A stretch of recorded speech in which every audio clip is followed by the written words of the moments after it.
Escucharme a mí, sin escuchar a Ricardo Hueso. No sé si hoy habrán leído El País, pero había una noticia sobre Marte, sobre los científicos españoles de MEDA, que es una estación meteorológica que hay en Marte. En Marte hay 3 estaciones meteorológicas y las 3 son españolas, hechas en el Centro de Astrobiología de Madrid. Y entonces iban preguntando a científicos y a Ricardo le preguntaban por los torbellinos, me parece, y Ricardo explicaba lo inmensos que son los torbellinos, de los que me imagino que nos hablará ahora o nos podrá dar alguna idea. El otro día en la web de la NASA abría con una historia de Júpiter, me parece que era. Júpiter, sí. Júpiter, grandes vientos. Una nueva corriente en chorro descubierta en Júpiter. Y abría la web de la NASA así, y en el segundo párrafo empezaba diciendo algo así como el profesor Ricardo Hueso, el astrofísico Ricardo Hueso, profesor de la Universidad del País Vasco en Bilbao, y esto es la web de la NASA, para que vean. Bueno, Ricardo es miembro del Grupo de Ciencias Planetarias de la Universidad del País Vasco, que desarrolla su actividad en la Escuela de Ingeniería de Bilbao, y está dirigido por Agustín Sánchez La Vega. Y tiene una larguísima experiencia investigadora en atmósferas de otros mundos. Ahora mismo está metido, nos contará, en no sé cuántas misiones espaciales, y las que te rondaré, incluida JUICE, de la búsqueda de la exploración de las lunas heladas de Júpiter. Es coautor de más de un centenar de artículos en las revistas más importantes, incluidas Nature y Science, y ya van a tener oportunidad de ver que es un magnífico divulgador. Baracaldés de la cosecha del 73. 73, perdón, vale. Perdona. Ponga aquí 73, lo que pasa es que leo lo que quiero. Es además un gran aficionado a la ciencia ficción y en sus ratos libres le gustan la fotografía de paisajes naturales y la montaña. Hoy nos va a hablar, y no voy a decir más, sobre En busca de vida extraterrestre en el sistema solar. No habla de inteligencia porque solo la habría, sería extraterrestre. Ricardo, todo. Estupendo, muchísimas gracias Luis por esta presentación, y muchísimas gracias también al Círculo Escéptico por ofrecerme la oportunidad de hablar de estos temas aquí frente a este público, aquí en casa, rodeado de amigos, algunos de toda la vida. Así que siempre es un placer poder contar estas cosas aquí. También gracias a Joker, que presta amablemente este local para actividades culturales, y es un placer estar aquí justo después de que haya recibido el premio a la mejor librería de toda España este año. De manera que es un privilegio poder formar parte de las iniciativas que se organizan aquí, en un mundo dedicado a la cultura. Yo voy a hablar de vida extraterrestre y de cómo la estamos buscando en el sistema solar. Con misiones espaciales como la Marte 2020, que tiene su logotipo ahí, o la misión JUICE. Y esta es una pregunta realmente importante. Es una pregunta que nos hemos hecho como especie humana desde hace muchísimo tiempo. Desde una perspectiva prácticamente filosófica o incluso científica, podríamos decir que nos hacemos esta pregunta desde el siglo III a.C. Deben existir otros mundos con sus planetas y formas de vida, algunas similares y otras diferentes a nosotros. Esta es una frase que podría haber dicho perfectamente el filósofo griego Epicurio, y que resume el pensamiento que se tenía en aquella época en la escuela atomista como filósofos, en aquella época en la que estamos hablando de un momento de la historia en la que había muy poco conocimiento sobre cómo podían ser esos puntos brillantes que se mueven en el espacio alrededor del Sol, o lugares como la Luna, que podían tener terrenos importantes, pero que eran contemplados simplemente con la vista de los humanos de aquella época. Y desde una perspectiva más moderna, esta idea de la búsqueda de vida en otros mundos y de que la vida es un fenómeno universal que debe de ser abundante, fue popularizada de una forma muy importante en el siglo XIX por un astrónomo francés, Camille Flammarion, en un libro que es probablemente el segundo libro de divulgación científica en astronomía más importante del siglo XIX. El primero había sido La astronomía popular, de Camille Flammarion, y este fue el segundo libro más difundido a nivel de astronomía entre el público general, y trataba el tema precisamente de la vida extraterrestre, la pluralidad de los mundos habitados. Es un libro que se publicó en 1866 y que nace directamente de las ideas de Charles Darwin, de la biología, del hecho de que unos años antes, con el origen de las especies, Darwin había desbancado al fenómeno de la vida de un fenómeno místico, de un fenómeno vitalista. La vida tenía que ser un fenómeno biológico que se puede dar en otros lugares y por lo tanto la vida extraterrestre debe de surgir también espontáneamente, evolucionar en otros mundos y no hay lugar para el antropocentrismo. No somos especiales en el universo. Debe de haber otros lugares en los que también haya formas de vida equivalentes a las nuestras pero muy diferentes, con una evolución muy diferente. Y esta idea en el siglo XIX prendió a nivel popular. Tuvo un impacto enorme. Este libro se publicó en 1866, un par de décadas más tarde Giovanni Schiaparelli estaba hablando de los canales de Marte, una década más tarde Percival Lowell estaba hablando de canales artificiales en Marte y su imaginación le hacía pensar que Marte era un mundo habitado por una civilización avanzada en un mundo desértico que estaba perdiendo su agua, y esta idea fue capturada en el mundo de la ciencia ficción por la novela de Herbert Graham Wells, La Guerra de los Mundos, que fue un super éxito de ventas y que tuvo un impacto en la cultura popular enorme, tan grande que científicos prestigiosos pensaban que estaban recibiendo mensajes de radio de Marte, como Nikola Tesla, que en 1901 hablaba con los periódicos diciendo que había recibido señales de vida, señales de radio, mensajes cifrados de inteligencias que enviaban esas señales desde Marte. Y con el cambio del siglo surgió todo un movimiento de ciencia ficción, un auge prodigioso de historias de ciencia ficción en las que se hablaba de aventuras en Marte, en Venus, en Mercurio. Todos estos mundos podían ser mundos habitados en la imaginación de los autores de aquella época, en cuentos de un valor literario relativamente pequeño, pero un valor de imaginativo enorme y que modeló por completo la ciencia ficción de los años 20 a los años 50. Ahí está la portada Amazing Stories, la primera portada de una revista íntegramente dedicada a la ciencia ficción en 1926. Pero con la llegada de la década de los 50, las cosas cambiaron. En 1957 lanzamos el primer satélite al espacio y empezamos a enviar misiones espaciales a otros mundos y a tener medios de observación más importantes. Y así es como un joven astrónomo de origen neoyorquino observó el planeta Venus con el radiotelescopio de Arecibo, que podemos ver en esa imagen superior, un radiotelescopio inmenso que desafortunadamente ha sido destruido hace unos pocos años por el paso de un huracán en la isla de Puerto Rico, pero era un radiotelescopio absolutamente impresionante que en aquella época empezaba a funcionar. Y Carl Sagan estaba haciendo su tesis doctoral investigando la posibilidad de vida en el planeta Venus, un planeta cubierto permanentemente por nubes. Si tiene nubes puede tener agua, si tiene agua quizás tenga pantanos u océanos, y ahí tiene que surgir la vida. Cuando Carl Sagan utilizó este radiotelescopio para observar Venus, se dio cuenta de que la radiación que provenía de Venus era muy elevada, era una radiación térmica emitida en microondas, y que las temperaturas de la superficie de Venus hacían de este mundo un lugar completamente inhabitable.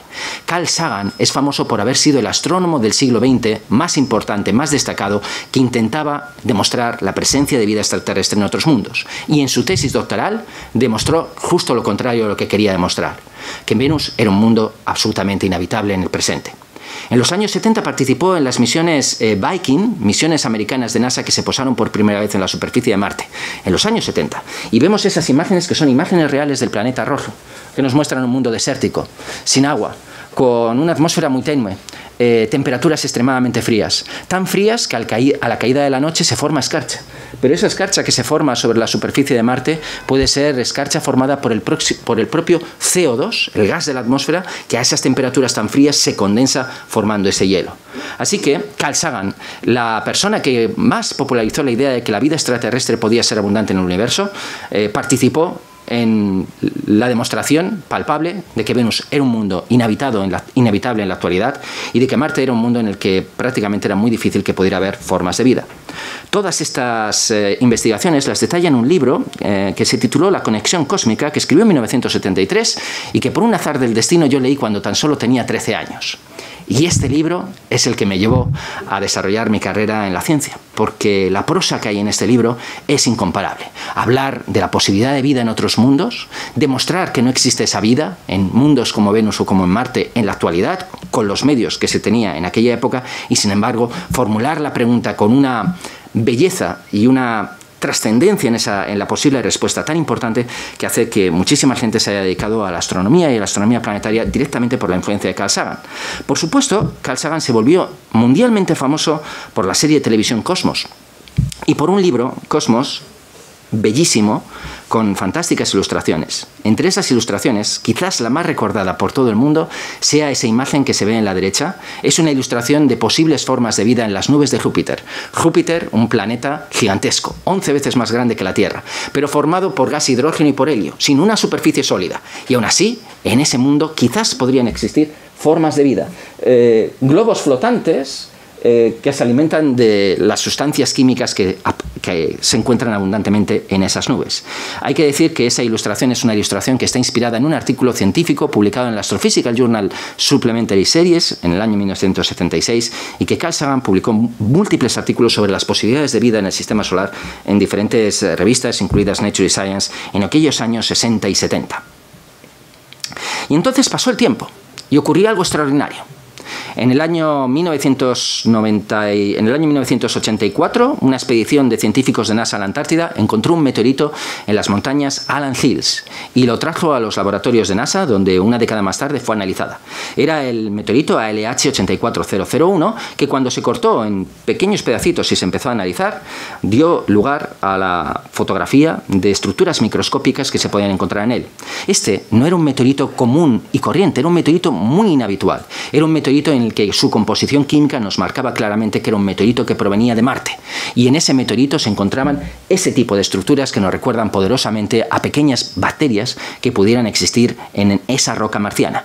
Esto fue un cambio de paradigma y se publicó un artículo muy importante en la revista Science el 16 de agosto de 1996. La búsqueda de vida pasada en Marte, posibles reliquias biogénicas en el meteorito marciano ALH 84001.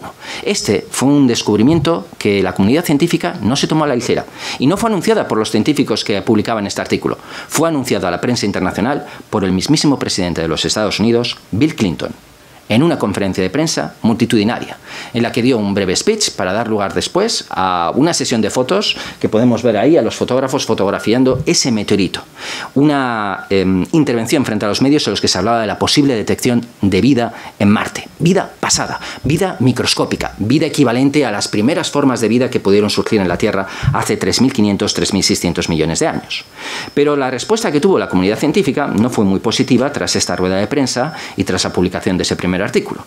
Y el consenso mayoritario, tan solo una semana después de que se publicara ese artículo y de esa rueda de prensa, es que el meteorito en realidad no contenía pruebas de vida y que todas las muestras que se encontraban en ese meteorito podían ser explicadas por procedimientos no biológicos. Esta es una columna de opinión de la revista Nature, en el que el titular es bastante revelador. Abriendo una lata de gusanos marciana, la comunidad científica no se lo había tomado en serio. Ese descubrimiento no era tal. No teníamos pruebas ni evidencias de formas de vida microbiana microscópicas en ese meteorito que provenía de Marte. Pero algo había pasado con la publicación de ese artículo. Algo muy importante. Tras la publicación de ese artículo, las agencias espaciales internacionales como NASA y los organismos internacionales que financian la gran ciencia empezaron a tomarse en serio el hecho de que la vida podía ser buscada sistemáticamente en el sistema solar y cobró forma un nuevo campo de conocimiento, el campo de la astrobiología. Había llegado para quedarse y para establecerse como un importante campo de conocimiento. Surgían centros de investigación específicos de astrobiología, el primero de los cuales es el NASA Astrobiology Institute, que se asoció rápidamente al Centro de Astrobiología de Madrid, que fue el segundo centro internacional dedicado íntegramente al estudio de la posibilidad de la vida en el universo. Un centro que sigue operativo en Madrid y en el que se hace una investigación muy importante. Y por supuesto, en muchos otros lugares, en una cadena de acontecimientos que dieron lugar a la creación de numerosos centros, departamentos, revistas enteras dedicadas al estudio de la astrobiología, la búsqueda de vida en el sistema solar. ¿Y por qué? ¿Cómo es posible que un descubrimiento que se había demostrado falso hubiera cambiado por completo el panorama con el cual se consideraban todas estas ideas de la búsqueda de vida en el universo? La respuesta es porque en los años anteriores había ocurrido un cambio de paradigma completo a nivel científico. Por un lado, sabíamos que en Marte había habido agua. Agua en el pasado que había sido capaz de esculpir grandes ríos, cuyas estructuras geológicas llevábamos observando desde los satélites que orbitaban Marte desde los años 70. Desde los años 90 habíamos sido capaces de enviar misiones a la superficie de Marte, capaces de analizar los minerales de Marte y de descubrir que muchos de esos minerales para formarse requieren la presencia de agua líquida. Y desde la década de 2010 tan solo escarbando unos pocos centímetros bajo la superficie de Marte en las regiones polares, encontramos hielo de agua bajo la superficie de Marte. Eso significa que en la década entre 1995 a 2015, en esos 20 años, prácticamente unas 2 veces por año se publicaba en la prensa internacional una noticia nueva de que la NASA había descubierto agua en Marte. No es que estuvieran descubriendo agua una y otra vez, sino que cada vez se estaba descubriendo una nueva evidencia de que en el pasado Marte había sido un planeta habitable. Y en paralelo, en el año 1995, 2 científicos suizos, observando con un telescopio, habían descubierto que había estrellas que tenían planetas que giraban a su alrededor. Planetas que en aquel momento eran muy distintos a los planetas del sistema solar. Planetas que podían ser mucho más grandes que Júpiter, como ese planeta que aparece ahí, el planeta 51, Pegasi B, un planeta que orbita la estrella 51ª en brillo de la constelación del Pegaso. Y ese descubrimiento cambió la faz de la astronomía. Desde entonces, aproximadamente un 20% de los astrónomos del mundo están buscando exoplanetas. Hay telescopios en el espacio dedicados únicamente a buscar exoplanetas, y a día de hoy conocemos más de 5.500 exoplanetas y más de 50 exoplanetas potencialmente habitables, orbitando otras estrellas. Algunos de esos exoplanetas están tan lejos de sus estrellas que con las técnicas adecuadas podemos formar imágenes de ellos, como se ve en esa pequeña película, en la que a la distancia en la que están ustedes no lo van a poder ver, pero se trata de varias fotografías en diferentes años en los que se ha ocultado la luz de la estrella principal y se ve el movimiento de los planetas a lo largo de varios años girando alrededor de esa estrella. Y si vemos esos planetas podemos analizar su luz, y si podemos analizar su luz podemos analizar la atmósfera de esos planetas, y si analizamos su atmósfera podemos saber si tienen los compuestos químicos necesarios para la vida.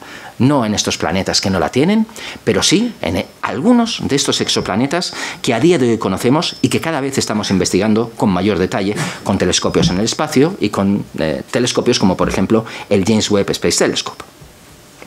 Eso había cambiado por completo. Pero además se abrían nuevas posibilidades para la vida en el sistema solar. En el año 98, los datos de una misión americana que había estado orbitando el sistema de Júpiter, el gran planeta del sistema solar, desde el año 1995, mostraban que alrededor de en sus mayores lunas, lunas como Europa o Ganímedes, esas lunas, formadas por hielo de agua, podían tener en su interior grandes cantidades de agua líquida. Esta es una imagen real de la luna Europa, el segundo satélite en orden de los 4 satélites que fueron descubiertos en Júpiter por Galileo Galilei en 1610. Es el segundo más interior y es un mundo helado, más grande que la luna terrestre.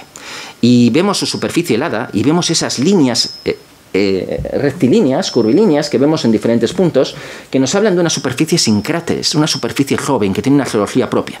Este es un mundo que está calentado desde su interior por las fuerzas de marea del gigantesco planeta alrededor del cual orbita. Y estas imágenes y otras se utilizaron para demostrar que Europa es un mundo en cuyo interior hay un océano de agua líquida caliente. Y si hay agua líquida y hay buena temperatura, la vida quizás podría surgir escondida de los rayos del sol y escondida del flujo de altas energías, de partículas cargadas de altas energías que son lanzadas sobre la superficie de Europa por el campo magnético intenso de un planeta como Júpiter. Y esto se sabía desde el año 98. Así que, con el siglo XXI, surge la astrobiología como un campo de conocimiento propio, con entidad propia. La astrobiología es el estudio del origen de la vida, el estudio de su evolución, de la distribución de la vida en el universo y también del destino de la vida en el universo, cómo va a evolucionar la vida a escalas cósmicas en un universo que está en expansión y que está cambiando, en el que cambia la química de las estrellas, cambia la formación de los planetas y cambia sus diferentes estructuras. Y la astrobiología ha tenido un nacimiento explosivo, porque hemos tenido avances en biología increíbles, en genética, somos capaces de entender las moléculas que son capaces de formar el ADN, el ARN, las proteínas que se involucran en la transcripción del ADN o del ARN, entendemos muy bien la estructura de la vida en la Tierra y a través de la astronomía somos capaces de encontrar esos exoplanetas donde los mismos procesos que ocurrieron en la Tierra cuando la vida surgió podrían quizás ocurrir. Así que, a pesar de que esta es una pregunta que nos llevamos haciendo desde por lo menos el año 300 a.C., nuestra generación quizás sea la primera que pueda tener una respuesta definitiva con el descubrimiento de vida en otros mundos o con la comprensión de la vida como un fenómeno en todo el universo.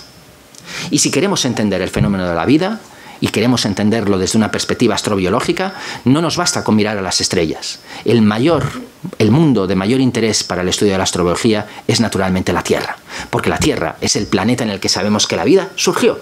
Hemos sido capaces de presenciar cómo evolucionó y somos capaces de estudiar cómo ha sido el entorno de un planeta como el nuestro en el que la vida surgió.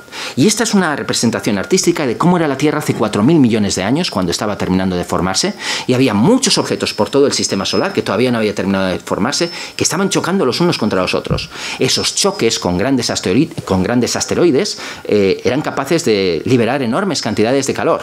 Tales cantidades de calor que la Tierra hace 4.000 millones de años no tenía una corteza sólida. No era un planeta totalmente formado, estaba terminando de formarse, tenían que colisionar todavía asteroides de gran tamaño, tenía que enfriarse la superficie terrestre, formarse la corteza terrestre, enfriarse nuestro planeta, formarse los océanos y ser capaces de mantener una atmósfera que en aquella época era imposible que pudiera existir. Así que la Tierra fue inhabitable durante sus primeros 500 millones de años de edad. Pero poco después surge la vida. Las primeras rocas que podemos estudiar, las rocas más antiguas que podemos encontrar en la Tierra, datan de aproximadamente 3.700 millones de años y en muchas de ellas encontramos colonias de estratos formados por bacterias en un pasado muy remoto. El planeta Tierra fue inhabitable hasta hace 3.900 millones de años. Y la vida surgió hace 3.600 millones de años. En esas escalas de tiempo de las que estamos hablando, que son inconmensurables para la mente humana, la vida necesitó tan solo 300 millones de años para surgir. Si hiciéramos un reloj de la historia de nuestro planeta de 24 horas, en el que en el momento cero empezara a formarse la Tierra, el Sol y los diferentes planetas del sistema solar, y a la medianoche de ese día fuera el momento actual en el cual el ser humano ha sido capaz de lanzar satélites y de empezar a explorar el sistema solar, en ese reloj a las 5 de la mañana aparecerían las primeras muestras de bacterias en la superficie terrestre. Esas bacterias irían evolucionando muy lentamente, formarían bacterias más complejas y formarían estructuras biológicas más complicadas como las primeras células eucariotas a las 15 horas, a las 3 de la tarde. Y la vida macroscópica, aquella que nosotros encontramos en los fósiles, aquella en la que podemos pensar cuando nos imaginamos la evolución natural en la mayor parte de los casos, solamente surgiría a las 20 horas de ese reloj. Los dinosaurios aparecerían a las 23 horas de ese reloj de tiempo cósmico en el que estamos representando en 24 horas 4.570 millones de años de edad. Y esto es una lección muy importante si queremos buscar vida en otros mundos, porque nos dice que la vida puede surgir fácilmente, pero surgirá una vida sencilla, bacterias tan pequeñas que serán muy difíciles de identificar. Quizás solamente las podamos identificar analizando rocas geológicas como esas de ahí, en esos estratos, estudiando cuál es su composición química y cómo se han formado esas rocas. Y la vida macroscópica tiene escalas de tiempo que son mucho más largas. Así que no es solamente necesario que un planeta sea habitable, es necesario que permanezca habitable durante mucho tiempo si realmente queremos encontrar formas de vida avanzadas en otros lugares del universo o en otros lugares del sistema solar. El fenómeno de la vida es extraordinariamente complejo. Es un reto enorme entender la vida, porque las moléculas que forman la vida, moléculas como el ADN, el ARN o las proteínas que son necesarias para que estas moléculas puedan funcionar, son extraordinariamente complejas. A comienzos del siglo XXI no sabemos cómo funcionan, cómo pudieron surgir la vida en la Tierra en base simplemente a moléculas sencillas que fueran capaces de combinarse químicamente para dar lugar a sistemas más complejos. Y todos esos pasos que aparecen aquí en esta imagen son pasos que en realidad no conocemos.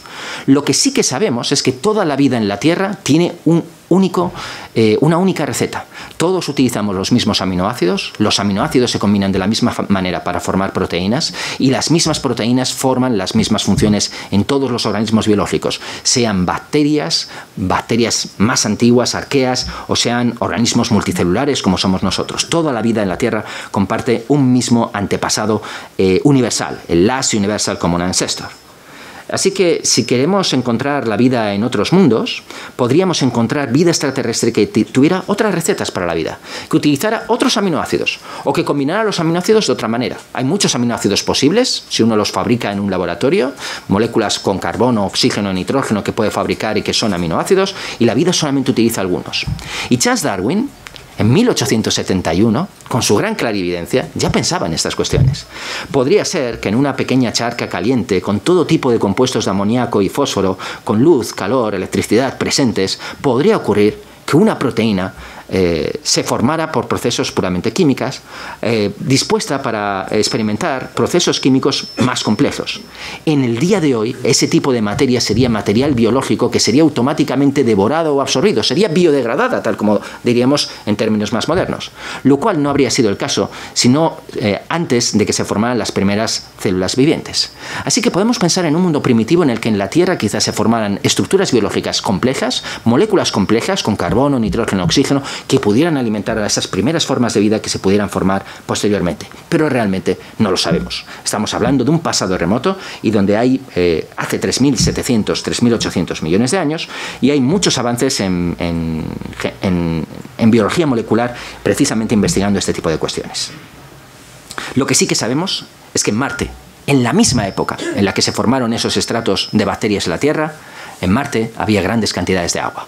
Marte fue un planeta habitable hace 3.700 millones de años y quizás lo fue hasta hace unos 3.000 millones de años. Después perdió sus océanos, perdió el agua, perdió su atmósfera y se volvió el mundo rojo, frío, carente de atmósfera prácticamente que conocemos hoy en la actualidad. Pero si Marte en el pasado fue un lugar habitable y surgió la vida, estudiando sus rocas podríamos encontrar pruebas de vida. Y por eso Marte es la gran estrella de la investigación espacial y por eso enviamos grandes misiones de investigación espacial. Las más famosas de las cuales son posiblemente estos dos rovers de NASA. El que está en la imagen en la parte izquierda es el Mars Science Laboratory, el que está en la parte de la derecha es el rover Perseverance, cada uno de ellos con una década de diferencia, los dos dispuestos con instrumentos científicos para buscar, para poder analizar dentro de esas rocas las posibilidades de la habitabilidad de un planeta como Marte, y no realmente desarrollar experimentos de astrobiología, pero sí analizar cuáles de esas zonas son las zonas en las que podríamos tener mayores capacidades de buscar vida en Marte. Y aquellos de ustedes que estén más cerca de esta imagen podrán ver en la imagen de este lado de aquí que en esa primera roca del primer plano hay dos agujeros, porque el rover Perseverance lleva un taladro, y lleva un taladro para coger muestras de la superficie de Marte, porque son muestras que se traerán a la Tierra para analizarlas con los procedimientos más avanzados en los laboratorios más avanzados para poder encontrar en esas muestras de rocas de Marte evidencias de vida pasada en el planeta rojo. Si uno quiere buscar vida en Marte, tiene que hacer que estos aparatos aterricen en el lugar correcto. Estas dos misiones aterrizaron en dos lugares diferentes, en dos cráteres, el Mars Science Laboratory Curiosity, en el cráter Gale en el año 2012. Vemos un cráter y en el interior del cráter vemos una montaña. Y esto es muy raro, porque esa montaña no es una montaña que se formara cuando se formó ese cráter. Un cráter se forma cuando un asteroide golpea una superficie sólida, expulsa una gran cantidad de material y deja un agujero. Pero si eso ocurre en un planeta primitivo en el cual hay atmósfera y hay agua, y ese cráter es muy profundo, el agua se puede depositar, puede generar sedimentos, y cuando ese planeta se vuelve inhabitable y el agua desaparece, tenemos una montaña de sedimentos formadas en diferentes momentos geológicos. Y el rover Curiosity está paseándose por esa montaña de sedimentos, explorando edades geológicas diferentes de Marte, analizando sus rocas, buscando las evidencias de ese agua y de los minerales en los cuales pudieran ser más característicos de un entorno habitable. Y el Mars 2020 Perseverance aterrizó en el cráter Jezero, y en esta imagen, que es una imagen geológica con los colores intensificados, vemos una estructura muy interesante, porque podemos ver el cauce seco de un río y todos los restos de material arrastrados por ese río. Y vemos que en esos sedimentos posteriormente han caído asteroides que han generado cráteres, porque este es un cráter en el cual tenemos un cráter principal que fue inundado por grandes cantidades de agua hace 3.600 millones de años. En esta segunda misión de NASA es una misión en la que yo llevo en el corazón, porque es la primera misión de NASA en la que he podido participar de una manera directa. Y no solamente yo, sino que dos equipos de la Universidad del País Vasco pudimos contemplar desde las salas del Bizkaia Eretoa el 18 de febrero del 2021 el aterrizaje en Marte. Ver cómo una misión en la que he estado participando durante más de 10 años aterriza con éxito y te envía la primera imagen de la superficie que muestra que la misión ha aterrizado correctamente, que es esa primera imagen de ahí, que no es una imagen muy bonita, pero es la imagen que nos mostró que todo había ido bien y que teníamos toda una década por delante para investigar la superficie del planeta rojo. Aquí veis fotografías de nuestro equipo. Ahí está Agustín Sánchez La Vega, la persona con la que yo he trabajado durante más de 20 años, mi mentor y la persona a la que le debo mucho de lo que realmente he podido aprender sobre la ciencia. Y vemos también aquí en la última imagen pues el apoyo institucional que hemos recibido siempre en la universidad por personas como la rectora de la universidad, Eva Ferreira. Y fijaros que estamos todos con mascarilla porque estábamos en lo peor de la pandemia el 18 de febrero del 2021 celebrando la llegada de esta misión a Marte. Cuando llegamos a Marte empezamos a tener imágenes como esta. Imágenes de un lugar inhóspito, un desierto rojo, casi sin aire, 90 veces menos aire que en la Tierra, sin oxígeno, porque el oxígeno en la Tierra es formado por formas de vida es formado por la biología, y con CO2, un lugar que hoy en día es inhabitable. Miramos en otra dirección y encontramos las mismas rocas, el mismo desierto, ninguna evidencia de que Marte sea habitable en la actualidad. Pero habíamos aterrizado en este delta. Y este delta, si lo analizamos químicamente, tiene las pruebas de que efectivamente fue un lugar repleto de agua en el pasado. Cuando analizamos esas muestras, son las muestras que encontraríamos también si el delta de un río en la Tierra se secara y permaneciera seco durante millones de años. Esta es una imagen que se considera un análogo del cráter de Jezero en la bahía de Kachemak, en Alaska, en el que vemos estructuras geológicas similares. Así que cuando los equipos de NASA empezaron a analizar las estructuras geológicas que se encontraban en la superficie de Marte, llegaron a la conclusión de que efectivamente habíamos aterrizado en el lugar correcto, un delta marciano, en el cual las muestras de las rocas que podamos traer van a ser muestras que se formaron en una época en la que este mundo era habitable durante una gran cantidad de tiempo, en el cual se produjeron inundaciones masivas capaces de formar promontorios, como ese promontorio que aparece ahí en esa primera imagen, que es el promontorio de Kodiak, que mostraba las evidencias más claras de que este había sido un territorio inundado en varias ocasiones en el pasado. Y en la otra portada de Science se ven diferentes agujeros de material que ha sido extraído de esas rocas para ser traído a la Tierra. Y aquí tenemos toda una colección de muestras que permanecen en el rover Perseverance, 22 muestras geológicas tomadas en diferentes puntos, no solamente en la superficie del cráter para caracterizar el terreno de base, que es un terreno de tipo volcánico, sino en los sedimentos, en diferentes alturas y en el cauce del río seco, para traerlas a la Tierra y buscar en ellas quizás evidencias de un pasado remoto en el que Marte fuera habitable y quizás esos fósiles de formas de vida microbianas que pudieran existir en esas muestras. Hay 15 tubos todavía que hay que rellenar en los lugares adecuados para ello. Esos tubos se portan en parte en el rover Perseverance, se capturan de la superficie, se hace un agujero, se toma la muestra, se rellena un tubo y se lleva al interior del rover para desplazarlo a lo largo de toda la misión. Pero si el rover se estropeara, fallaran sus ruedas, se estropeara su potente sistema de energía, que funciona con energía nuclear, o tuviéramos un problema de comunicaciones o de software y perdiéramos este rover, perderíamos todas esas muestras. Así que por precaución, se han depositado un conjunto de muestras al aire libre en esos tubos sellados, que los vemos en una imagen como esta de aquí. Uno podría pensar que es casi un sable láser, tiene el tamaño adecuado de un sable láser de una película de Star Wars, pero en realidad lo que hay es un tubo perfectamente sellado con una muestra de una roca marciana de gran interés para ser traído a la Tierra dentro de una década. Porque claro, hemos hecho aterrizar un robot sofisticado con el tamaño de un coche grande, que se mueve y que es capaz de realizar muchos experimentos, pero no hemos hecho aterrizar todavía un cohete que sea capaz de traerlos a la Tierra. Para traer esas muestras de Marte a la Tierra tenemos que hacer una nueva misión. Esta misión se llama la Mars Sample Return. Es una misión entre NASA y ESA que consiste de 3 pasos. El primero ya lo hemos dado, enviar un rover que coja esas muestras. El segundo es enviar otra misión a Marte que sea capaz de tener un cohete en el cual depositar esas muestras y ser lanzado a la órbita de Marte. Y ese cohete lanzado a la órbita de Marte, con todas esas muestras, tiene que ser capturado en la órbita de Marte por una tercera misión espacial para ser traído a la Tierra a los laboratorios terrestres. Y esa es una misión arriesgada, difícil, que está bajo diseño. Pensábamos que lo podíamos hacer con un presupuesto más modesto. La última revisión presupuestaria de la misión Mars Sample Return Mission ha sido un jarro de agua fría para todos los investigadores sobre la astrobiología y todos los pertenecientes a esta misión, porque desafortunadamente hacer esta misión realidad con la tecnología actual podría costar unos 10.000 u 11.000 millones de dólares.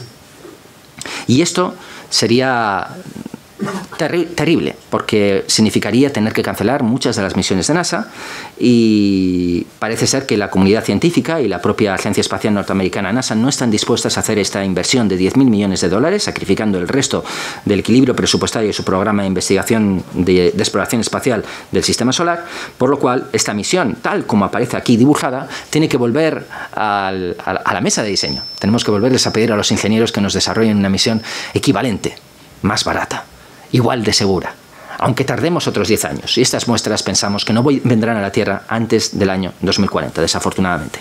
Ha habido misiones espaciales que han costado 10.000 millones de dólares, la más famosa de las cuales es el James Webb Space Telescope. Pero el James Webb Space Telescope es un telescopio capaz de cubrir temas científicos en todos los ámbitos, mientras que esta sería solamente 10.000 millones de dólares para traer esas muestras. Y hoy en día, con las dificultades presupuestarias, no parece que sea realizable y tendremos que esperar hasta el año 2040 para que estas muestras que estamos tomando este año puedan llegar a la Tierra. 20 años de espera para analizarlas y descubrir si en Marte hubo vida en el pasado o no. Y esto nos hace sentir tristes y nos gustaría tener alguna otra esperanza. Y esa esperanza podría venir del resurgir de la misión ExoMars. ExoMars es una misión de la Agencia Espacial Europea, un rover para ser llevado a Marte, para taladrar su superficie con un taladro capaz de tomar muestras no de la superficie, sino de más de 1 metro de profundidad, quizás 2 metros, donde sabemos que hay hielo en la actualidad, traer esas muestras al rover y analizarlas in situ. Esta era una misión que se desarrollaba en cooperación con nuestros socios internacionales rusos, justo antes de la guerra de Ucrania. Con el comienzo de la guerra de Ucrania, esta misión fue cancelada. La inversión tecnológica del desarrollo de este rover, que estaba perfectamente construido y se iba a lanzar un mes después del comienzo de la guerra, se perdió por completo. Y por un momento esta misión desapareció del programa científico. Gracias a una inversión adicional por parte de los países miembros de la Agencia Espacial Europea, entre ellos España, aprobada con el consenso unánime de todos ellos, se ha podido revitalizar esta misión, que será lanzada en el año 2028 con un cohete americano, no con un cohete ruso, y que llegará a Marte en el año 2030 para realizar experimentos de astrobiología, para buscar muestras de vida en Marte in situ. Y lo hará aterrizando en una región que se considera que es la región más propicia para ello, porque es la mayor concentración de terrenos arcillosos del planeta, y la arcilla es un mineral que para formarse requiere grandes cantidades de agua durante grandes cantidades de tiempo. Así que quizás en el año 2030 tengamos pruebas de que Marte en un pasado fue habitable, o quizás no, y quizás tengamos que esperar hasta el año 2040. Y además de Marte, hay otros mundos que son de interés. La astrobiología no solamente estudia las posibilidades de vida en un planeta como el Marte, que podría ser parecido al nuestro. Hay alrededor de los planetas gigantes como Júpiter grandes lunas que giran a su alrededor. Y estas lunas, por la estructura, por la forma en la que se formó el sistema solar, están formadas principalmente de hielo de agua. Están muy lejos del Sol, 5 veces más lejos del Sol que la Tierra. Hielo completamente frío, inerte.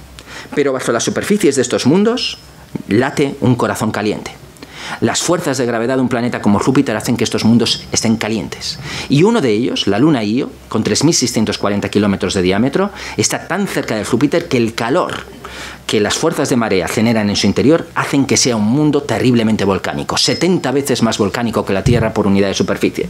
En la imagen que se ve en la parte superior, si lo ven con un poquito de detalle, verán una pluma volcánica de material que está escapando de la superficie de Io en un mundo tan pequeño y con volcanes tan activos que el material volcánico es capaz de subir centenares de kilómetros. Parte de ese material se pierde y forma un anillo de material alrededor del planeta Júpiter.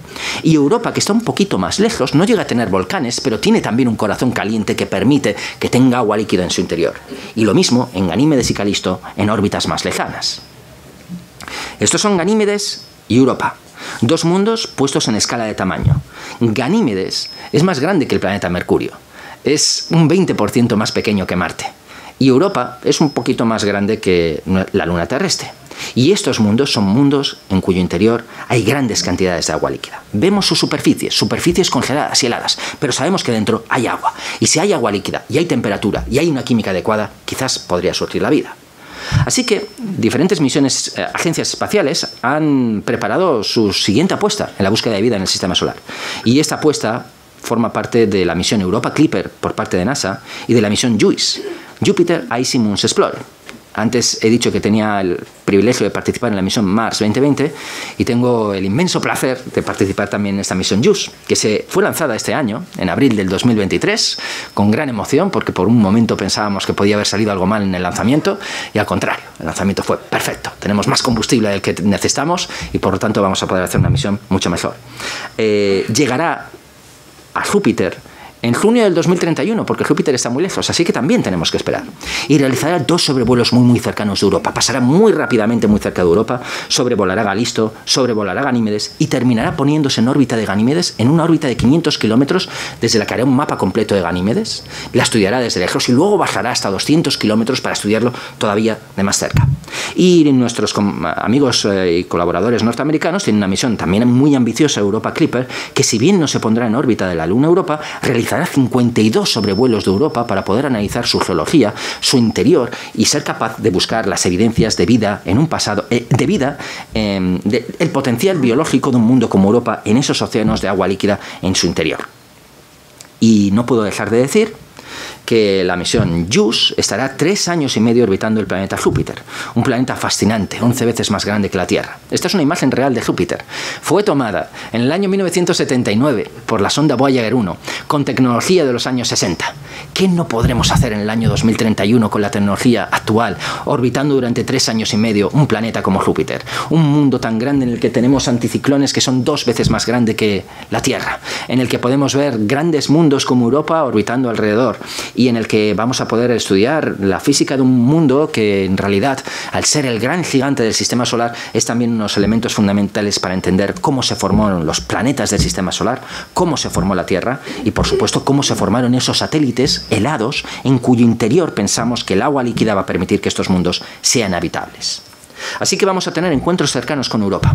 Un mundo con una superficie helada, con una estructura interior, con un océano líquido, de agua líquida. El hecho de que haya un océano de agua líquida en Europa no tiene ningún tipo de discusión, es absolutamente claro y demostrado en base a las estructuras geológicas que encontramos en la superficie.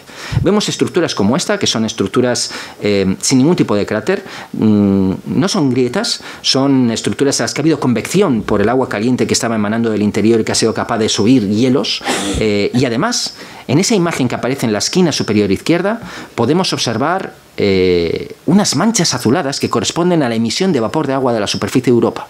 Europa no solamente tiene una superficie helada, tiene criovolcanes, tiene géiseres por las que escapa vapor de agua, de su interior caliente. Y si escapa vapor de agua del interior caliente y ese interior caliente tiene formas de vida, en ese vapor que se escapa podrían escaparse sustancias orgánicas y las evidencias de vida en el interior de Europa. Y esas evidencias de vida podrían posarse también sobre la superficie de Europa, de manera que podemos investigar si este mundo en su interior puede ser habitable por formas de vida microscópicas, primitivas, pero habitable. Esta es la forma en la que pensamos que podría ser habitable un mundo como Europa. Tenemos la segunda mayor reserva de agua líquida de todo el sistema solar. La mayor no está en la Tierra. Europa tiene 3 veces más agua líquida que nuestro planeta. Aquí en Europa tenemos un océano de 100 kilómetros de profundidad bajo decenas de kilómetros de hielo. Y esas decenas de kilómetros de hielo se fracturan en algunos lugares exponiendo el interior, formando esos criovolcanes, esos géiseres por los cuales se escapa el agua caliente. Y bajo esos 100 kilómetros de agua cada vez más caliente y a mayor presión, hay rocas. Y esas rocas están calientes. Y en esas rocas calientes tiene que haber estructuras volcánicas. Y la Tierra, en el pasado, cuando surgió la vida, era equivalente a este sistema. Un océano de agua caliente, con rocas, con actividad geológica. Es en esas venas hidrotermales donde pensamos que la vida puede haber surgido en la Tierra. Si en esas venas hidrotermales en las que se producen desequilibrios químicos puede surgir la vida, podríamos tener sustancias orgánicas complejas en el interior de los océanos de Europa y podríamos tenerlas depositadas también en los hielos superiores. De manera que podemos explorar la posibilidad de que Europa sea un mundo habitable, no solamente en el pasado, sino también en la actualidad.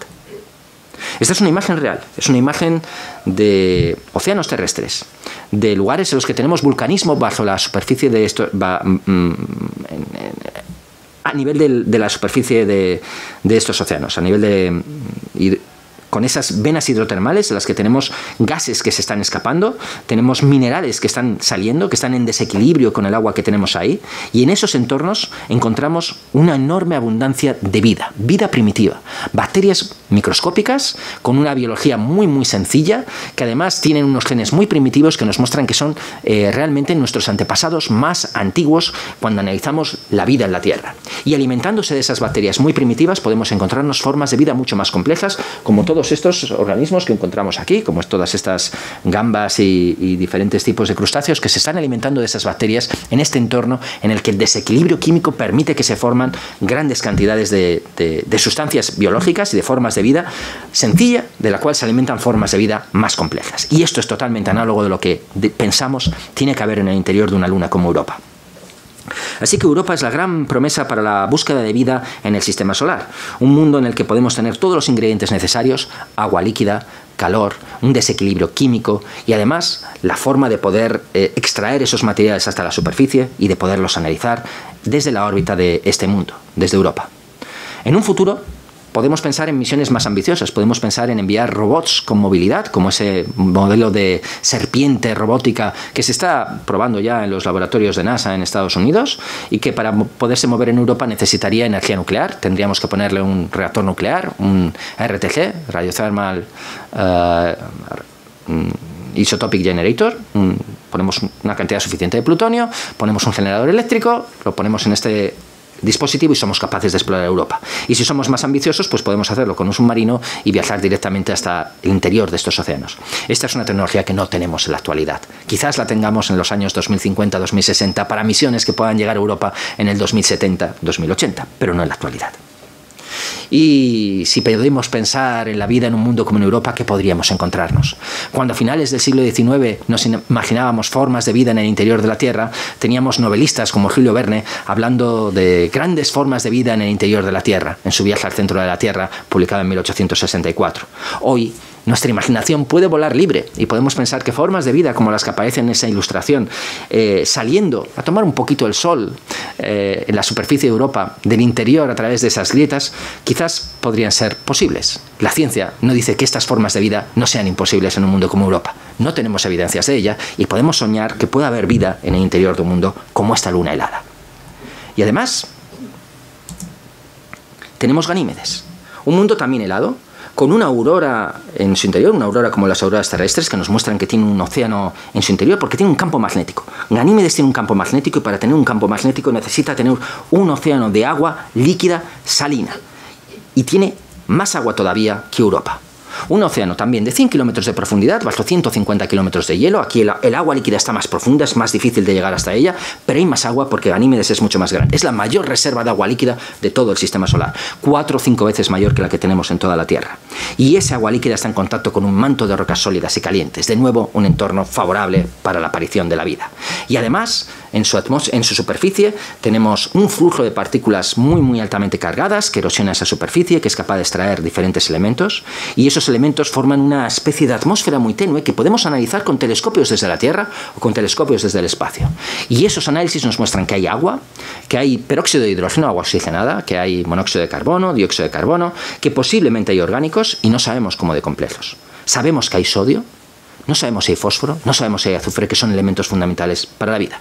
Esta es la misión de exploración de la misión JUICE, que pasará un año orbitando alrededor de ese planeta a 500 kilómetros de altura y luego a 200 kilómetros de altura, siendo capaz de obtener imágenes de hasta 4 metros para también explorar el interior profundo de este mundo con un radar de gran potencia. Y no es el único mundo, porque si viajamos más lejos, hacia las regiones más lejanas del sistema solar, tenemos lunas como Titán, la mayor de las lunas de Saturno.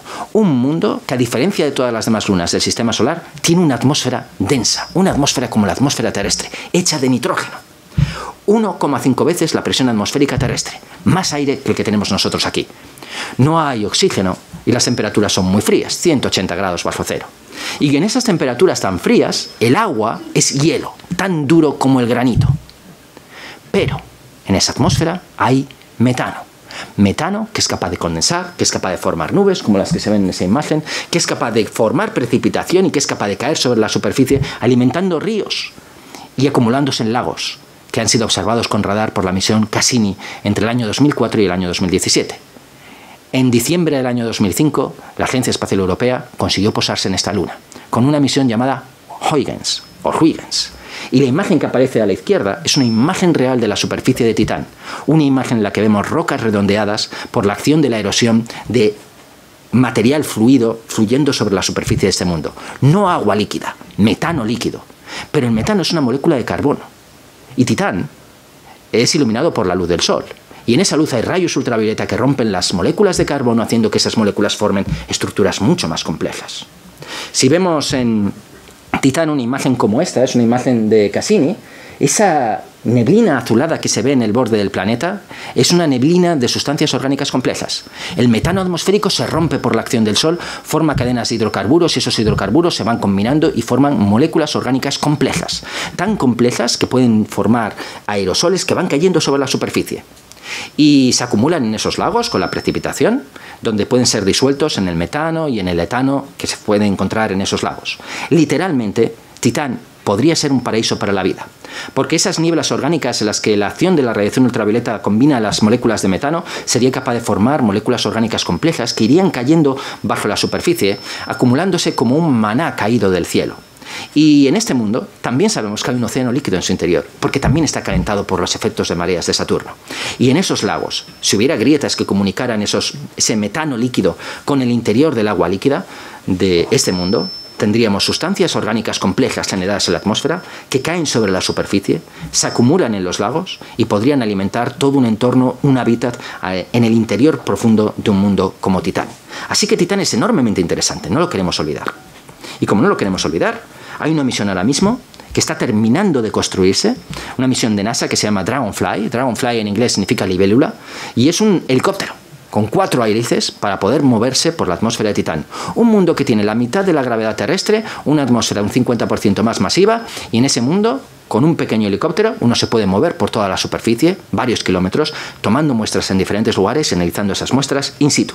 Esta es la misión Dragonfly, que se lanzará en el 2026 y llegará en el 2034. Y esta es una misión realmente fascinante, aunque no tiene una instrumentación especialmente diseñada para la búsqueda de vida, sino para caracterizar Titán, para diseñar en el futuro una misión más potente que realmente sea capaz de explorar el potencial astrobiológico real de Titán. Pero Titán no fue la gran sorpresa de la misión Cassini. Sabíamos que en Titán había metano. Cuando llegó Cassini a Saturno, se encontró con una pequeña luna, normal y corriente, un mundo blanco, de hielo, sin muchas manchas, con cráteres, como todas las lunas que encontramos en los mundos helados. Este, sin embargo, es un mundo distinto, porque hay un hemisferio que tiene cráteres y otro que no. Y hay grietas azuladas. Esas grietas azuladas se llaman las líneas del Tigre. Y en esas grietas azuladas la temperatura es más elevada. Y a través de esas grietas azuladas, cuando observamos Encélado con la iluminación adecuada, vemos auténticos volcanes, vapor de agua que se está escapando a presión en un mundo de 500 kilómetros de diámetro que tiene un interior tan caliente que se escapa vapor a 60, 80 grados centígrados, escapando hacia el vacío del espacio de forma permanente a lo largo de esas grietas. Esta es una imagen real, una imagen de alta resolución de estas grietas por las cuales el material se escapa hacia el exterior. Y de nuevo, si tenemos agua líquida y tenemos calor y tenemos un desequilibrio químico, quizás este sea el lugar adecuado para la búsqueda de vida, en un lugar que no habríamos podido sospechar hace más de una década. Teníamos que ir hasta Saturno, orbitarlo y encontrarnos con estos chorros de material escapando de un mundo tan pequeño. Estos chorros han sido analizados por la sonda Cassini, que al sobrevolar por encima, con un espectrómetro de masas, puede tomar muestras, granos de polvo de ese material y analizarlos. La temperatura de esas venas hidrotermales es de más de 90 grados centígrados y en el material que se escapa sobre todo vapor de agua, pero hay también nitrógeno, dióxido de carbono, monóxido de carbono, metano y orgánicos cuya composición química exacta no podemos analizar. Lo que sabemos que son cadenas de carbono largas con átomos de oxígeno. Así que tenemos los ingredientes fundamentales para la vida en un mundo como Encélado. Así que Encélado es realmente la gran estrella de la exploración espacial desde el punto de vista de la búsqueda de vida. Un entorno como los anteriores, pero con una diferencia. Un entorno en el cual la actividad geológica es tan elevada que ese material escapa hacia el exterior y lo podemos analizar in situ. Y el artículo que aparece ahí es un artículo de la revista Nature de este mismo verano, en el que se habla de la detección de fósforo en ese material que escapa por esa actividad geológica, por esos criovolcanes. El fósforo es un elemento fundamental para la vida. Se ha encontrado en muy pocos lugares en el sistema solar. En todos aquellos en los cuales hay interés para la formación de la vida, es necesario que haya fósforo. Aquí tenemos venas hidrotermales, vapor de agua, calor y elementos químicos como el fósforo en una proporción 100 veces superior a la que tendríamos en la Tierra. Así que Encélado es la gran promesa de la búsqueda de vida en el sistema solar para las próximas décadas. Y esto hace que dentro de los planes estratégicos de misiones espaciales que pueden tener las agencias espaciales como la Agencia Espacial Europea, en su nuevo programa estratégico para las siguientes décadas, que se llama Voyage 2050, el viaje de los años 2050, la misión prioritaria que va a querer desarrollar la Agencia Espacial Europea va a ser una misión ambiciosa para ir a una de estas lunas heladas, posarse, tomar muestras y analizarlas in situ, precisamente por el enorme interés astrobiológico de intentar demostrar si alguno de estos mundos ha sido capaz de desarrollar vida o si estos mundos son realmente habitables. Este es el futuro que nos espera. Podremos ver estas misiones en los años 2040, 2050, y entonces nuestra generación quizás tenga una respuesta positiva a la pregunta de si estamos solos o no en este universo, demostrando que quizás tengamos vecinos más cerca de lo que pensábamos. Muchísimas gracias.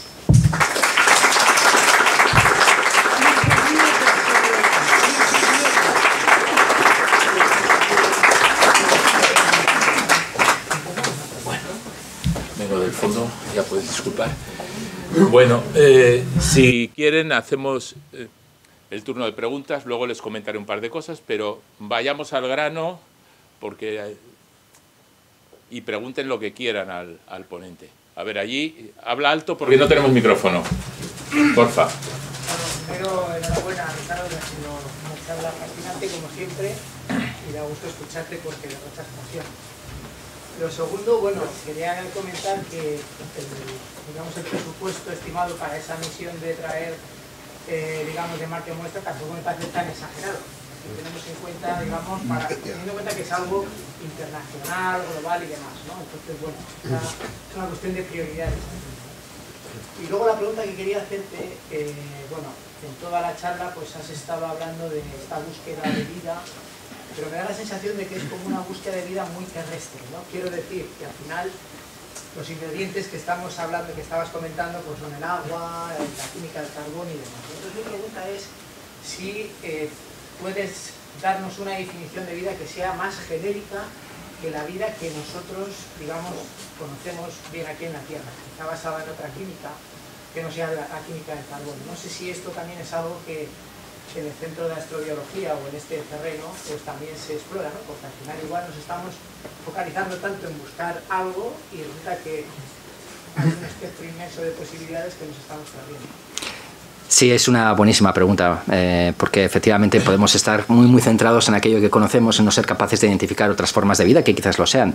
No sé en qué siglo se descubrió que los líquenes eran organismos biológicos. No sé si fue en el siglo XIX, a principios del siglo XIX. Hasta entonces se pensaba que no era una forma de vida, que eran como rocas o piedras o algo que ocurre por ahí, que como si tú tienes simplemente el salitre que se puede condensar encima de una roca, y esto es otra cosa parecida. Entonces, la búsqueda de vida se enfrenta también a ese problema, ser capaces de dar una definición general de la vida.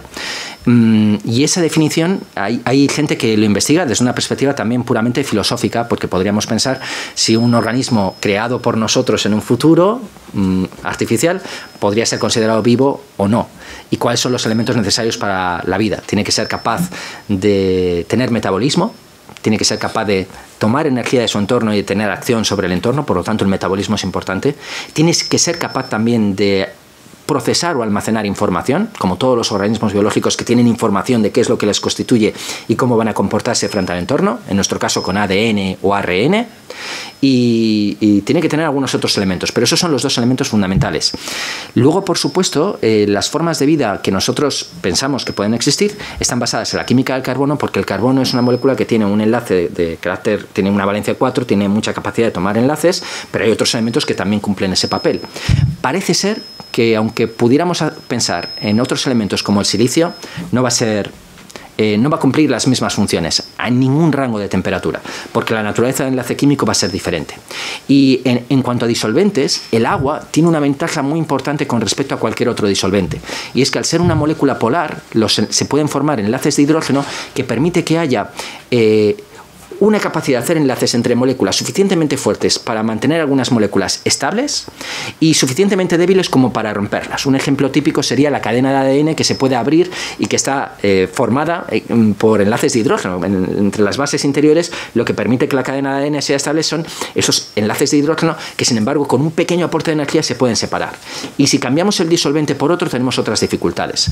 Además, el agua tiene un calor específico muy grande, tiene otras propiedades como, por ejemplo, que cuando las temperaturas son muy bajas, su densidad se vuelve más pequeña y por lo tanto es capaz de separarse y de formar una capa aislante.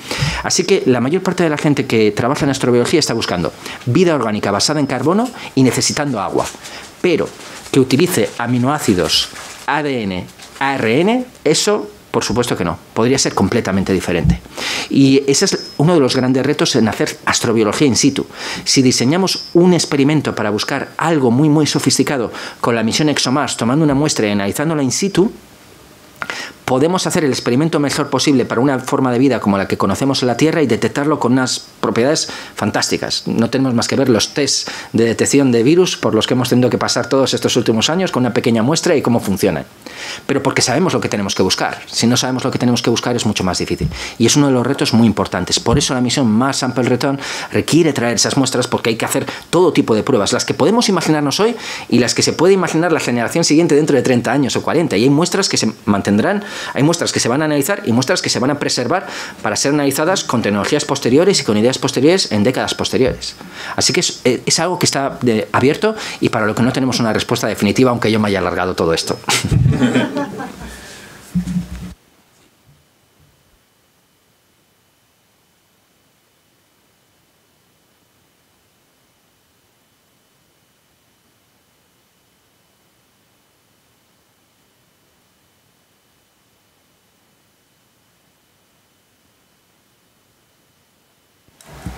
China tiene un programa espacial enormemente ambicioso.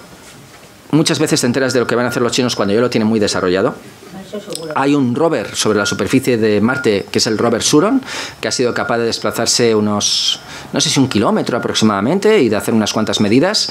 Y yo, que estoy metido en la misión, la competencia de NASA, y puedo comparar los resultados publicados de una misión y de la otra y las capacidades tecnológicas, te puedo decir que, desde luego, en cuanto a capacidades tecnológicas, NASA va muy, muy por delante en esa misión. China tiene programas de ingeniería muy avanzados, los programas de ciencia no son tan avanzados, la instrumentación científica no es tan avanzada, ni muchísimo menos, y yo me siento un poco escéptico con respecto a que vayan a ser capaces de adquirir una primacía, aunque puedan invertir más dinero, que quizás puedan invertir más dinero y hacer más misiones. China también está hablando de enviar una misión a las lunas heladas, todavía no sabemos qué tipo de misión, pero cuando vas a una conferencia y aparecen los chinos te dicen sí, lo vamos a hacer y vamos a llegar antes. Pero no sabes qué instrumentos van a tener, y yo, todo lo que he visto a nivel de ciencia posterior, siempre ellos quieren hacer la demostración tecnológica, ser capaces de demostrar que han llegado y que han puesto la bandera china, pero después es un poco como unos fuegos artificiales, se lanza el cohete, se produce la explosión y luego te olvidas. Mientras que en estas misiones de la Agencia Espacial Europea, de NASA y de otros actores también internacionales, hay una motivación científica más grande. Hoy en día hay misiones en Marte de diferentes países. Los Emiratos Árabes tienen un satélite orbitando Marte que está haciendo una ciencia fantástica. Y la India tiene un programa de exploración también que yo creo que puede ser interesante. China es más el desarrollo tecnológico, el mostrar que están ahí, mostrarlo a su pueblo y después a la competencia, pero luego la ciencia que sale de ahí tampoco es tan avanzada. Y por supuesto China tiene una dificultad muy importante. Es que es muy difícil atraer talento desde China, y en estas misiones traer talento desde fuera es muy importante. Porque cuando tienes un problema, como lo hemos tenido en Europa con la misión ExoMars, necesitas a veces un socio internacional que tenga más experiencia en algún ámbito y que te eche un cable, y en este caso NASA. Pero NASA también necesita a veces que la ESA le eche algún cable. Y en la misión Mars Sample Return había elementos fundamentales que solamente podía aportar Europa. Y China no tiene nadie que le vaya a ayudar. Porque no se deja.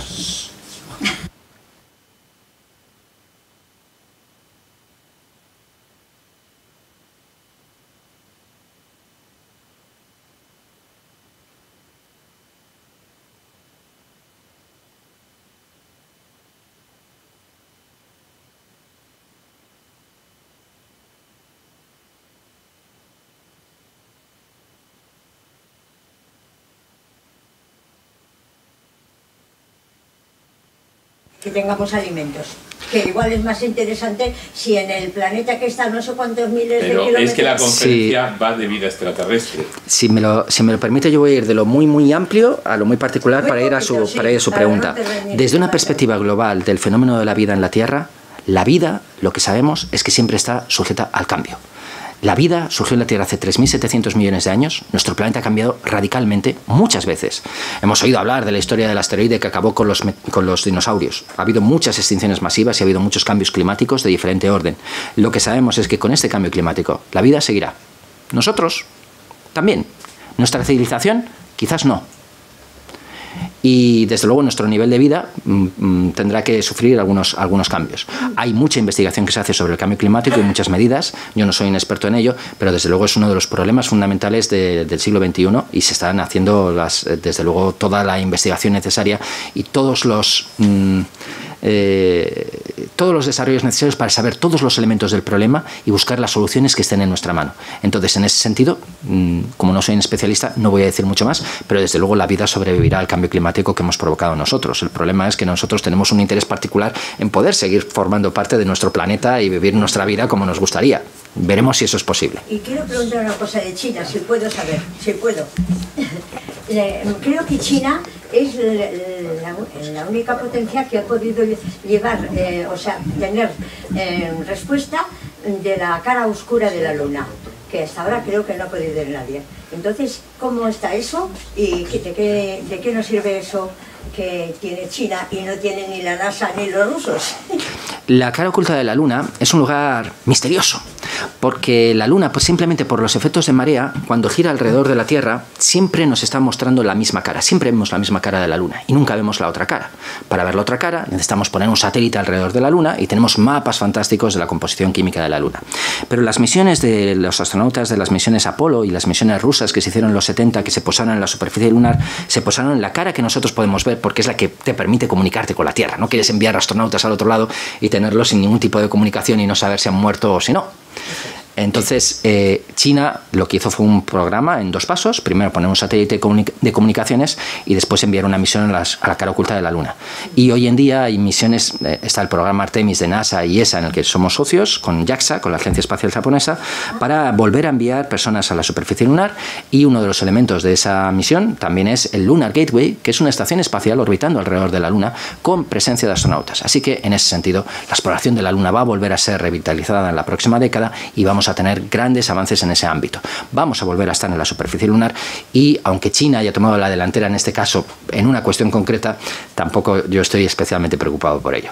Muy bien, pues en cualquier caso no vamos a encontrar vida. Me tengo que ir, gracias.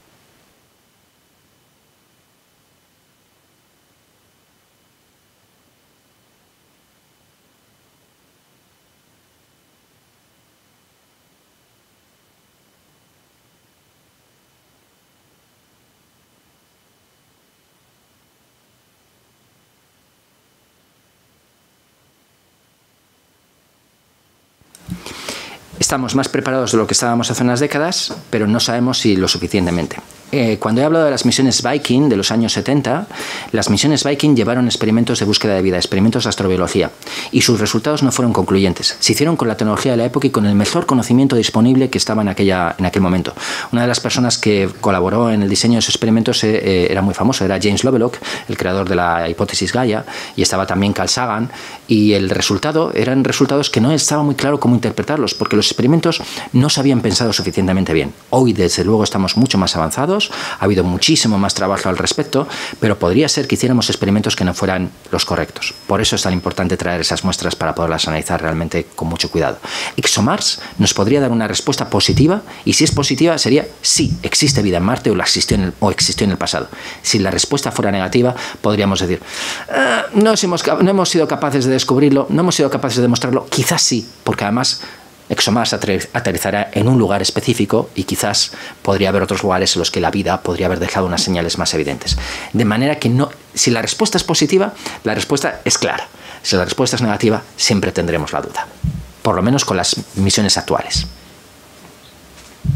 Sí, una pregunta sobre Venus. ¿Venus está totalmente descartado como posible lugar para la existencia de vida? Porque yo he leído artículos que especulaban con una posible existencia de vida aérea en las capas más altas de la atmósfera de Venus. No está descartado. Nada está descartado. Sí, se habla de posibles formas de vida en las nubes de Venus desde que se descubrió que Venus era un infierno de altas temperaturas. En Venus lo que tenemos es un planeta que tiene una atmósfera muy muy densa hecha de dióxido de carbono, y ese dióxido de carbono es un gas de efecto invernadero. En la Tierra tenemos un poquito de dióxido de carbono, tenemos no sé 400 partes por millón, 410, y estamos súper preocupados. En Venus hay 90 veces más atmósfera que la Tierra y el 95% de esa atmósfera es dióxido de carbono. La temperatura sube y sube hasta 460 grados centígrados en la superficie. Pero eso es en la superficie, porque en las capas más altas la temperatura es más baja.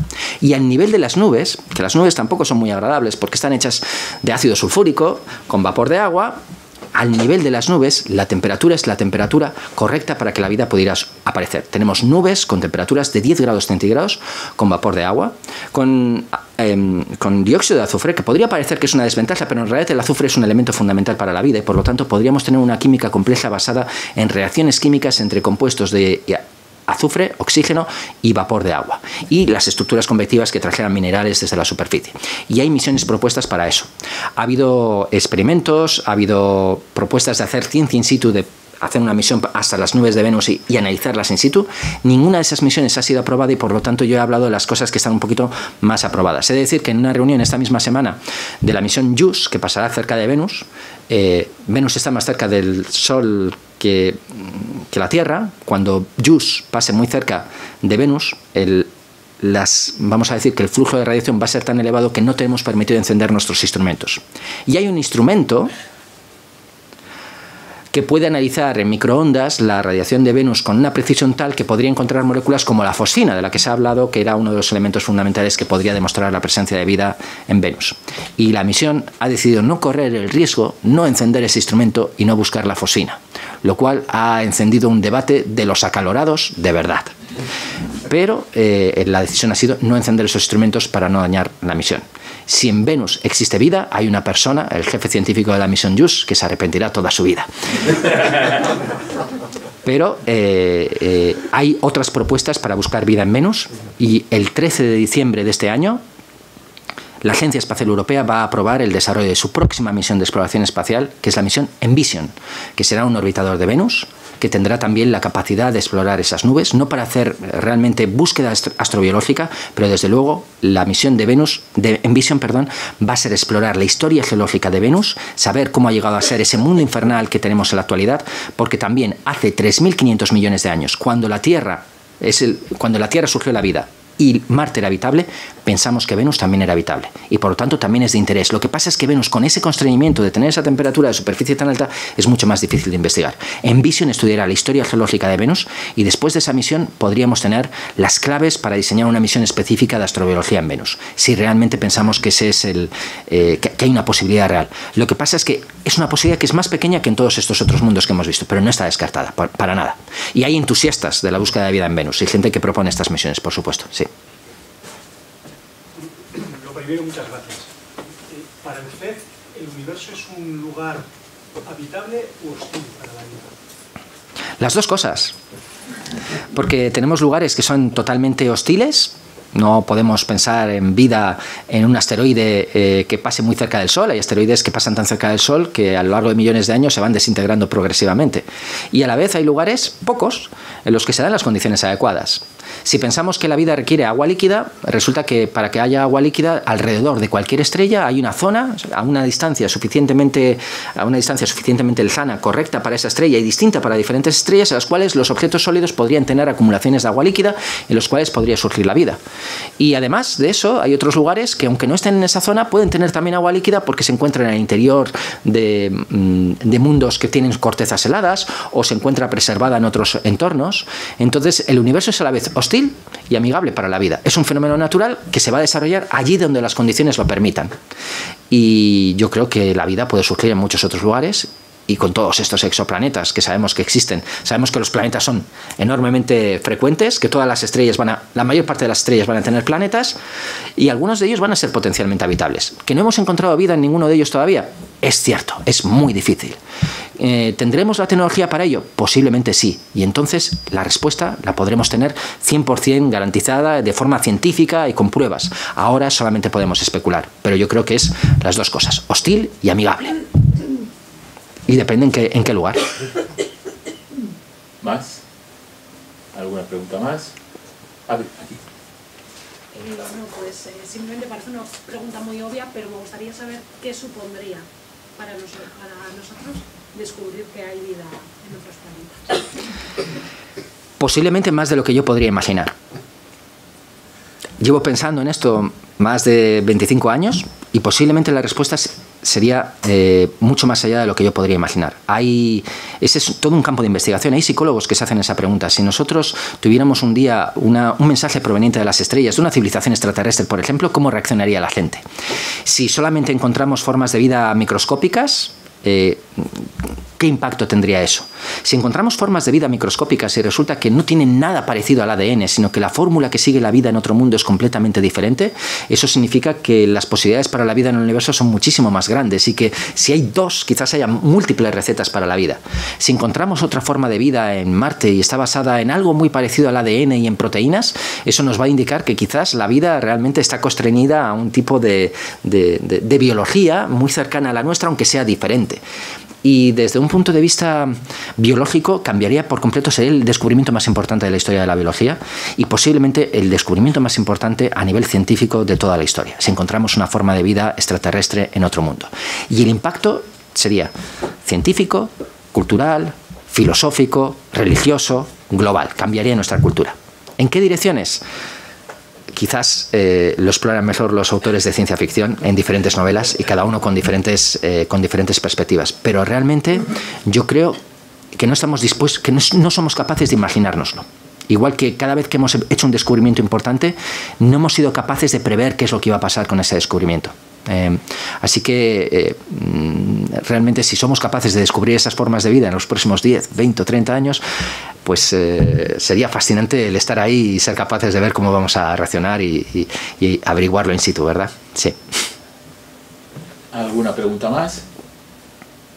Bueno, pues miren, para cerrar el acto quiero...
El Barça se gasta 1.000 millones esta temporada. A pagar en 20 años, además.